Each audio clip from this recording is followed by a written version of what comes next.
નમસ્કાર, હું છું માર્ગી. આપની સાથે હેડલાઇન્સમાં જોઈએ કેટલાક મહત્વના સમાચાર.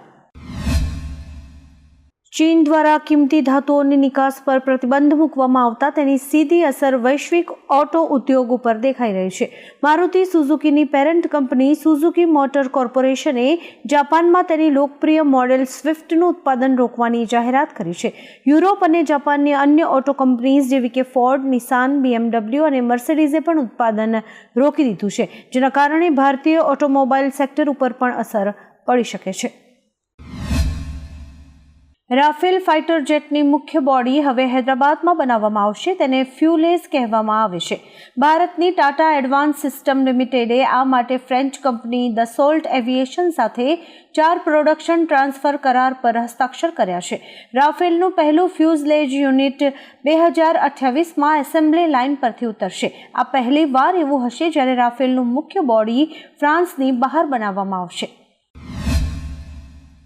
વડોદરાને વિશ્વામિત્રી નદીના પૂરથી બચાવવા માટે રાજ્ય સરકારે 1200 કરોડ ફાળવ્યા છે, જેના પ્રથમ તબક્કાનું કામ ચાલુ છે. જેના ભાગરૂપે માત્ર 100 દિવસમાં દેણા ગામની સીમમાં સૂર્ય નદીના કાંઠે 3 હેક્ટરમાં એક બફર લેક તૈયાર કરવામાં આવ્યું છે. આ તળાવ 25 કરોડ લીટર પાણીનો સંગ્રહ કરી શકશે, જે વડોદરા તરફ આવતા પાણીને નિયંત્રિત કરવામાં મદદ કરશે. આ લેક વિશ્વામિત્રી પૂર નિયંત્રણ સમિતિ દ્વારા સૂચવવામાં આવ્યું હતું. ખંભાતમાં પુલનો સ્લેબ તૂટી પડવાની એક ઘટના સામે આવી છે. આ ઘટનામાં એક શ્રમિકનું મોત નીપજ્યું છે. તેમના કામકાજ સમયે પુલનો સ્લેબ તૂટી પડતા શ્રમિકો દટાયા હતા. હથિયાખાડ વિસ્તારમાં આ ઘટના બની હતી. એક શ્રમિકને બચાવી લેવામાં આવ્યો છે. ખાસ વાત એ છે કે આ ઘટનામાં કરોડોના પ્રોજેક્ટમાં કોન્ટ્રાક્ટરની ગંભીર બેદરકારી સામે આવી છે. કોન્ટ્રાક્ટરે સેફટીના સાધનો ન રાખીને કામગીરી કરાતા આ દુર્ઘટના સર્જાઈ હતી. ગુજરાત ઉર્જા વિકાસ નિગમ અને તેની વીજ વિતરણ કંપનીઓ UGVCL, MGVCL, PGVCL, DGVCL, GETCO અને GSECLની ઓનલાઈન સેવાઓ આજે સાંજે 6 વાગ્યાથી 10મી જૂન સવારે 10 વાગ્યા સુધી બંધ રહેશે. GUVNLના ડેટા સેન્ટર ખાતે નોન IT ઇન્ફ્રાસ્ટ્રક્ચરની કામગીરી, બિલ ભરવા સહિતની કામગીરીમાં અગવડ ન પડે તે માટે નોંધ લેવા જણાવાયું છે. ચેનાબ પુલના ઉદ્ઘાટન ઉપર કોંગ્રેસના નેતા જયરામ રમેશે કહ્યું કે ભારતીય રેલવે માટે આ એક મોટી સિદ્ધિ છે, પરંતુ 272 કિલોમીટર ટ્રેકમાંથી 160 કિલોમીટર ટ્રેકનું ઉદ્ઘાટન 2014 પહેલા થયું હતું. કોંગ્રેસ PM મોદીને યાદ અપાવવા માંગે છે કે તેમણે શાસનમાં સાતત્ય સ્વીકારવું જોઈએ. પાછલી સરકાર દ્વારા કરવામાં આવેલા કામનો શ્રેય લેવામાં વડાપ્રધાન આગળ છે. આમાં તેમની કોઈ જ સ્પર્ધા નથી. સુરતના પૂણા વિસ્તારમાં ફાયરિંગની એક ઘટના બની હોવાના સમાચાર છે. આ ઘટનામાં 3 રાઉન્ડ ફાયરિંગ થયું હતું. કારખાનામાં એક જૂના કારીગરે ફાયરિંગ કર્યું હતું. 1 વર્ષ પહેલા કારીગરની કારખાનાના માલિક સાથે માથાકૂટ થઈ હતી અને તે કારીગરે 3 રાઉન્ડ ફાયરિંગ કર્યું હતું. ફાયરિંગ બાદ કારીગરે 2 મોબાઈલની લૂંટ કરી હતી અને ફરાર થઈ ગયો હતો. જતા કારીગર શેઠને 10 લાખ રૂપિયા તૈયાર રાખવાનું પણ કહેતો ગયો હતો. આ સમગ્ર મામલે હવે પૂણા પોલીસે તપાસ હાથ ધરી છે. શિક્ષણ મંત્રી પ્રફુલ્લ પાનસેરિયા હવે કિરીટ પટેલના સમર્થનમાં આવ્યા છે. તેમણે એક્સ પર કિરીટ પટેલ સાથેની તસવીરો શેર કરી અને લખ્યું છે, જનતા જનાર્દનનો હુંકાર, વિસાવદરમાં ખીલશે કમળ. 87 વિસાવદર વિધાનસભાની પેટા ચૂંટણી અંતર્ગત વિકાસ યાત્રામાં તેમણે વિસાવદરને અગ્રેસર બનાવવા ભારતીય જનતા પાર્ટીના ઉમેદવાર કિરીટ પટેલને જંગી બહુમતીથી જીતાડવાનું આહવાન કર્યું છે. દેશભરમાં ફરી એકવાર કોરોનાનો કહેર શરૂ થયો છે. સરકારના જણાવ્યા અનુસાર છેલ્લા 20 દિવસમાં કેસીસની સંખ્યામાં 58 ગણો વધારો થયો છે. 16મી મેના રોજ દેશભરમાં કોવિડના 93 એક્ટિવ કેસીસ હતા, જે હવે 5364 ઉપર પહોંચી ગયા છે. કોરોના 29 રાજ્યો અને કેન્દ્ર શાસિત પ્રદેશોમાં ફેલાઈ ગયો છે. છેલ્લા 24 કલાકમાં 500 નવા કેસ નોંધાયા છે. કેરળમાં સૌથી વધુ 1679 કેસ છે, જ્યારે કે ગુજરાતમાં 615 કેસ નોંધાયા છે. કડીની ખાલી પડેલી વિધાનસભા બેઠક માટે પેટા ચૂંટણી થવાની છે. આ બેઠક જીતવા માટે આજથી કોંગ્રેસે પ્રચારના શ્રી ગણેશ કર્યા છે. કોંગ્રેસના ઉમેદવાર રમેશ ચાવડા લોકો વચ્ચે જઈને કોંગ્રેસને મત આપવાની અપીલ કરી રહ્યા છે. તેઓએ ઓબીસી પ્રભાવિત મતદાન વિસ્તારોમાં પહોંચી લોકોને કોંગ્રેસને મત આપવાની અપીલ કરી હતી. તેમણે ખાસ મોંઘવારી મુદ્દાને પોતાના પ્રચાર દરમિયાન વાગોળ્યો હતો.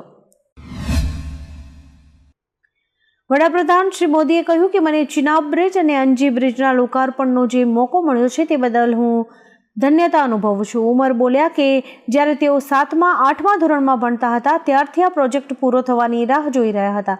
અહીંની ઘણી પેઢીઓ રેલ કનેક્ટિવિટીનું સપનું જોતા જોતા જ તેમની આંખો મીચાઈ ગઈ હતી. આજે લાખો લોકોનું સપનું પૂરું થયું છે. જેટલા સારા કામ હતા તે મારા માટે જ બાકી હતા. 4600 કરોડ રૂપિયાના પ્રોજેક્ટને કારણે જમ્મુ કાશ્મીરને નવી ગતિ મળશે. હવામાન નિષ્ણાત અંબાલાલ પટેલે આગાહી કરી છે કે પાકિસ્તાન દરિયાઈ માર્ગે કોઈ હરકત કરી શકે છે. તેઓએ એમ પણ આગાહી કરી છે કે 7 જૂનથી 27 જુલાઈ દરમિયાન વિશ્વમાં અશાંતિ રહેશે. રશિયા યુક્રેન પરના હુમલાઓ વધારી શકે છે. આ ઉપરાંત મુસ્લિમ રાષ્ટ્રો ભેગા થઈ શકે છે. તેઓએ એમ પણ કહ્યું હતું કે ગુજરાત અને ભારતે સાવચેત રહેવાની જરૂર છે. આંતરરાષ્ટ્રીય સ્તરે મોટી ઉથલપાથલના સંકેત અંબાલાલ પટેલની આગાહીમાં કરાયા છે. ભારત સરકારે કરોડો એન્ડ્રોઈડ યુઝર્સ માટે એક મહત્વપૂર્ણ સિક્યોરિટી એલર્ટ જાહેર કર્યું છે. આ ચેતવણી એવા ડિવાઇસને લઈને છે જે ક્વાલકોમના ચિપસેટ્સ પર ચાલે છે. આ એલર્ટને CERT/IN એ જાહેર કર્યું છે. આ ડિવાઇસમાં ગંભીર સિક્યોરિટી ખામીઓ મળી આવી છે.